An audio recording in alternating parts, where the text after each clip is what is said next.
Son bir hafta mağaza bağlanır. Bu artık ziyanı gördünüz.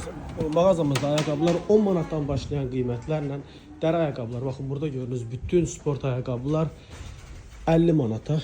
Dermantin belə 50 manat yoxdur. Baxın Irving'in bu gözəl modeli hal-hazırda 50 manatdır. Tuçina'nın bu modeli 50 manatdır. Təmiz təbii dəridir. Tuçina 50 manatdır. İç çöl komple dəridir bunların hamısı. Baxın Nilüfer'in bu modeli 50 manatdır. Çox yüngül iç çöl komple dəri. Dermantin belə bu qiymətə yoxdur. İçi ortopedik, içliyinə qədər dəridir. Cəmi 50 manat. Pauletti'nin bu modeli 50 manat. Elle'nin bu modeli. Bakın Elle'nin bu model 50 manat. Elle'nin böyle bir güzel modeli 50 manat. Bakın burada ne görürsünüz? Hamısı 50 manat. Bunlar 25 manata düşür. Birini 50 manata alırsınız, ikincisi tamamıyla pulsuz. Biri 25 manata düşür. Bakın burada ne görürsünüz? Hamısı tək qiymət olacaq. 50 manat. Burada hamısı təmiz təbii dəri, Türkiyə istehsalıdır və tək qiymət 50 manat. Dermantin belə bu qiymətdə. Mağaza bağlanır, model çox qalıb deyə əlimizdə. Hal-hazırda zərərinə satırıq bunların hamısı. Tək qiymət 50 manat. Eynəklər tək qiymət 10 manat. Burada nə eynək görürsünüzsə, hamısı 10 manatdır. Tony Bellucci çantalar 50, 60, 70% endirimdədir.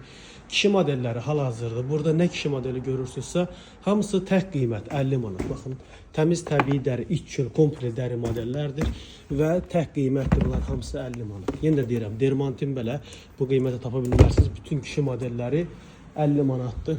Klassik modellərimizdə endirməsi aldıq. Bunların biri 25 manata düşür. Birini alırsınız 50 manata, ikincisi tamamıyla pulsuzdur. Kristabel'in. Sadece Kristabel yazan ne kadar pahalı model olduğunu göreceksiniz Trendyol'da bu modellerin. Bakın bu deri model 50 manat. 10 manatlık modeller gösteririm size. Bunların birini alırsınız 20 manata, ikincisi tamamıyla pulsuz. Biri 10 manata düşür. Yani 10 manata bu cür ayakkabı hiçbir yerde yoktu. Yani hal-hazırda zərərinə satırıq. Son bir hafta kaldı diye bütün modellere endirim etdik, zərərinə satdıq. Baxın, Irving'in bu modeli cəmi düşdü 20 manata, birini alırsınız 40 manata, ikincisi tamamıyla pulsuz botlar. Biri düşdü 25 manata, dəri botlardır. Birini alırsınız 50 manata, ikincisi tamamıyla pulsuz. Bu fürsətlərdən yararlanın.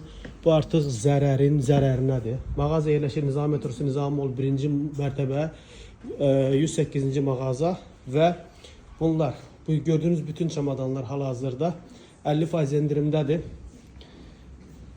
Yaxınlaşın mağazamıza hem kişi, hem qadın, hem klassik, hem sport, hər cür model var. Türkiyənin müxtəlif firmalarda, məsələn, Pauletti'nin bu. Gördüğünüz kimi, baxın, təmiz təbii dəri, iç çöl komple dəri modeldir. 50 manata, tək qiymət. 50 manat.